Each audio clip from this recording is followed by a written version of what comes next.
All right, everybody, so today's video we're going to go over tempo, and we're going to go over the importance of tempo.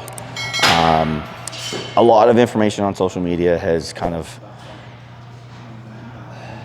an easy way to say it's been confusing, especially for more of the beginner to immediate people. They're taking all this information, they're trying to come up with what's the best way. If you watch my channel, you will see that I cold-heartedly say that there is not one way that is perfect. It doesn't exist. So from experienced bodybuilders, we're all going to tell you that there's three major things. There's form, there's basically range of motion, there's tempo, and then there's weight. Like, all those things kind of have to be checked off. But form is paramount. So that is the number one thing, and then it kind of trickles down from there. But you can't negate one for the other. You can't be like, well, I'm going to raise up the weight, but fuck around with the form. It's a no. So right now I'm going to show just a regular lat pull down, and I'm going to show proper tempo. And realistically, it brings in all of the cases that you'll see on social media. So a regular tempo that most of you will see in the gym is someone will have this thing racked or rigged to the bottom, and you'll see one of these. So just like it's all back. Like they're swinging their torso to get this thing moving, and realistically, the time under tension, or the only amount of tension they're getting on this whole rep range is maybe 20% of the whole range that their back is actually activated. That's it. It's all lower back, and they're using their upper body weight as momentum. So what you want to do is you want to get in here, because right now I can't, like, for me to go straight down from the top, I'm gonna crack myself in the head. Like, this thing's gonna come down, it's gonna crack me right here. So you get in the angle where you feel the stretch. So chest is up, shoulders are back and down, like everything's there. I'm already locked in the spot. So there's my stretch. So now I'm gonna pull down, I'm gonna hold that flex for a count of 1 to 2 seconds, nice and slow on the way up, controlling the weight, right up till I feel that full stretch, and then pop down, nice and slow on the way up, feel the stretch. When I say slow, I'm not saying 15 seconds. Like, that probably took me 3 seconds for that whole negative, but I'm controlling the weight.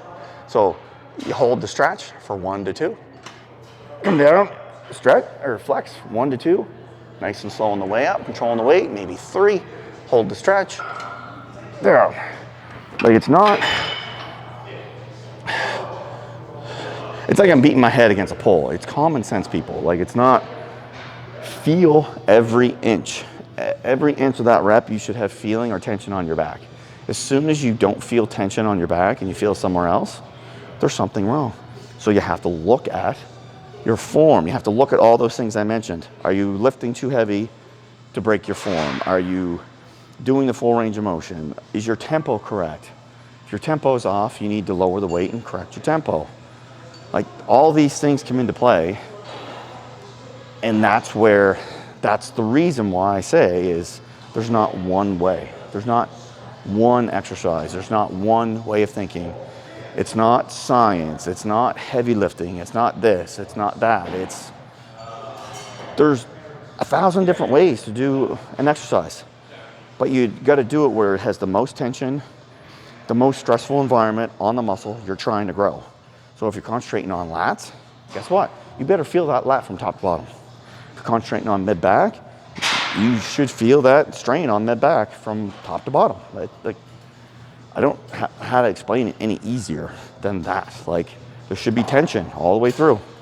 If you're doing a row, if you're doing a lat pull down, it should be tension. You should feel a stretch doing a row, right across the mid-back. Explode up, you should feel the flex. As you let your shoulders go to feel the stretch, you should feel the muscles kind of let go and get into a full stretch.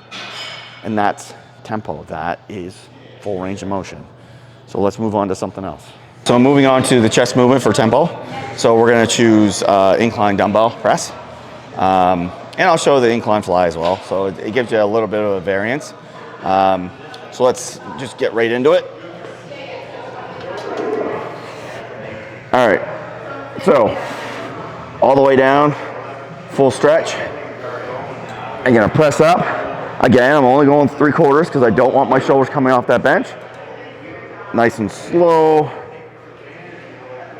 Full stretch, holding that stretch for a second or two. Explode. Nice and slow. Explode. When people get into this stuff like this, they bring it really, really close. Like they're almost trying to touch their shoulders with their dumbbell. And then they're just jerking it. And it's just, that's all tricep. Like you gotta think, if you're in a bar, you're holding it out here. Like I feel a stretch in my chest here. When I'm in here, I feel a stretch on my tricep. Nothing at all on my chest. So that's where people they're trying to make it easy. You gotta feel it on your chest. So explode, there. So instead of like this, well there's your difference. Like that's full extension. So my shoulders off the bench, my triceps fully flexed compared to where I stop. And I feel tension on my chest. So that, that's pretty common sense. That shows you right there. Yes, it is a partial. I understand. But I'm going for tension on the chest, and tension is another big thing. As soon as tension is decreased, you're technically not in the range of motion. So you can argue with me to that till you're blue in the face. Oh, it's 2 inches more in the range of motion. I would agree with that if it added more tension to the chest, but it's not. It's taken away. So in my mind, range of motion is one in one with tension. If there's no tension, you're not doing the range of motion. So to extend that 2 inches or 3 inches or whatever the difference was there, I took tension off the chest. I put it on my shoulder and my tricep, which to me is not a part of the range of motion. So again, common sense. I'm here to work out chest. I'm not here to do shoulders. I'm not here to do triceps. So that's where people kind of get a little bit misconstrued. And yeah. And there's so many kind of misconceptions because on social media, they come into this, either the partial range of motion stuff with the whole, like, they'll add that extra 2 inches in and okay, you're flexing it. Am I mentally flexing it or am I actually flexing it? Because it doesn't feel like it's flexing. So it just, I gotta feel it. If I don't feel it, I'm not doing anything. And that has been the predecessor in my brain ever since I started lifting weights. If I don't feel it, I'm not doing it. So, and that's where I preach. There's different ways for everybody. Everyone's range of motion due to injuries, or range of motion due to limb length, or everyone's different. Everyone's made differently. Their bone structure is different. And that's where, as a personal trainer or a trainer or a fitness influencer or whatever you want to call yourself, you have to look at everybody as an individual. There is not one like, okay, this is the blueprint that's gonna make you go from A to B.